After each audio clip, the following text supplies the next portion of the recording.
আজকে আন্তর্জাতিক অপরাধ ট্রাইব্যুনাল ২ আওয়ামী লীগের প্রভাবশালী নেতা এবং তাদের যুগ্ম মহাসচিব মাহবুবুল আলম হানিফ সহ কুষ্টিয়ার আরও ৩ জন নেতার বিরুদ্ধে ক্রাইমস এগেইনস্ট হিউম্যানিটির অভিযোগ আমলে গ্রহণ করেছেন।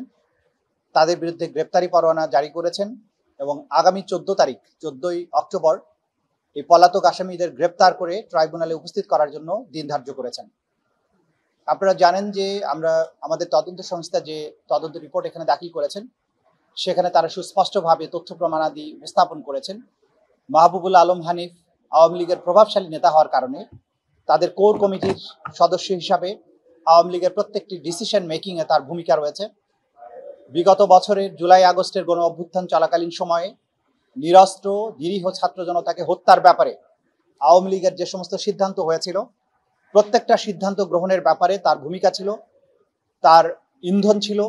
বিশেষ করে ওবায়দুল কাদের যখন সাংবাদিক সম্মেলন করে ছাত্রদেরকে ঠেকানোর জন্য আওয়ামী লীগ ছাত্রলীগ যথেষ্ট বলে মন্তব্য করেছিলেন, এই সমস্ত কাজের সাথে তিনি সবসময় উপস্থিত থেকে এই কাজগুলোকে ফ্যাসিলিটেট করেছেন।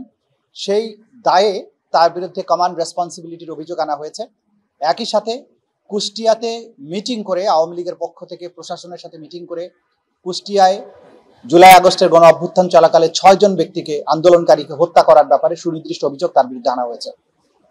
মোট 3টা অভিযোগ ইতিমধ্যে তার বিরুদ্ধে আনা হয়েছে, চার্জ আনা হয়েছে। একটা হচ্ছে প্রথমত আন্দোলনকারীদের দমনের জন্য ছাত্রলীগ যথেষ্ট, এবং সেই ব্যাপারে ওবায়দুল কাদেরের যে বক্তব্য, সেই মিটিংয়ে নিজে উপস্থিত থেকে ওবায়দুল কাদেরের সাথে এই সিদ্ধান্তে একমত পোষণ করা এবং সিদ্ধান্ত গ্রহণের ব্যাপারে তার ভূমিকা, এটা হচ্ছে একটা অভিযোগ।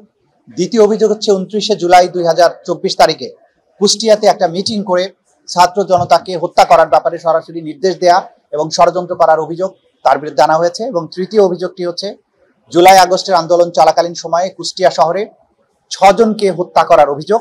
এই 3টি অভিযোগে তার বিরুদ্ধে ফরমাল চার্জ দাখিল করা হয়েছে। আজকে সেই ব্যাপারে তাদের এই 4 জনের বিরুদ্ধে অভিযোগটা আমলে নিয়ে আনুষ্ঠানিক বিচারের যে যাত্রা, সেটা শুরু হয়েছে।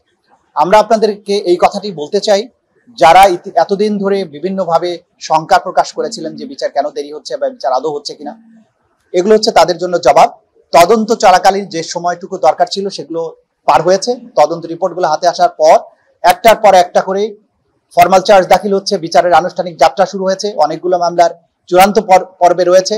সুতরাং জাতির যে প্রত্যাশা ছিল যে এই নিকৃষ্টতম হত্যাকারীদের, গণহত্যাকারীদের, মানবতা বিরোধী অপরাধ সংগঠনকারীদের বিচার এই বাংলাদেশে যাতে হয়, সেটা হওয়ার ব্যাপারে আন্তর্জাতিক অপরাধ ট্রাইব্যুনাল সঠিক রাস্তায় আছে। তারা দৃঢ় প্রতিজ্ঞার নিয়ে এই কাজটা করে যাচ্ছেন। আমরা আশা করছি মানুষের প্রত্যাশিত সময়ের মধ্যেই তাদের এই বিচার কার্য সম্পাদন করা সম্ভব হবে। পলাতক আছে, এটাই রিপোর্ট। পলাতক থাকলে কোথায় আছে সেটা তো আর সুনির্দিষ্ট করা যায় না। তাকে গ্রেপ্তারের জন্য সর্বাত্মক চেষ্টা চালানো হয়েছে, পাওয়া যায়নি। ফরমাল চার্জ দাখিল হওয়ার পরে আবারও গ্রেপ্তারি পরোয়ানা জারি হয়েছে, আবারও তারা চেষ্টা করবেন এবং যতক্ষণ পর্যন্ত তাদেরকে গ্রেপ্তার করা সম্ভব না হবে আইন শৃঙ্খলা রক্ষাকারী বাহিনী তাদের পেছনে লেগে থাকবেন, চেষ্টা করবেন তাদের গ্রেপ্তার করে বিচারের মুখোমুখি করার জন্য। যদি মুখোমুখি করা না যায়, আইনের সুনির্দিষ্ট বিধান আছে, আইনের বিধান অনুযায়ী এই বিচার কার্য পরিচালিত হবে। আমরা যেটা আপনাদেরকে বারবারই বলেছি, সপ্তাহে একবারে হবে না, ক্রমান্বয়ে একটার পর একটা হতে থাকবে। এগুলো ম্যাচিউর স্টেজে আছে, যথাসময়ে তার ফলাফল আপনারা দেখতে পাবেন। প্রত্যেককেই বিচারের মুখোমুখি হতে হবে। কেউ পার পেয়ে যাবেন, কাউকে ইনডেমনিটি দেওয়া হবে, কেউ পালিয়ে থেকে বাঁচার চেষ্টা করবেন, এই ধরনের দুরাশা করে লাভ নেই। ন্যায় বিচার সবসময় তার আপন গতিতে চলবে এবং আইন নিরপেক্ষভাবেই কাজ করবে। কেউ অপরাধ করে পার পেয়ে যাবেন, এইটা বিশ্বাস করার কোনো সুযোগ এই বাংলাদেশে থাকবে না। এটা গতকালকেই বলে দিয়েছি। আপনারা খুব সহসাই এই সপ্তাহের মধ্যেই এটার বেশ অনেকগুলো ঘটনার কথা আমরা বলেছি যে অনেকগুলো ঘটনা ঘটবে, আপনারা দেখবেন। আমরা আজকে এই ব্যাপারে কোনো কিছু বলতে যাচ্ছি না।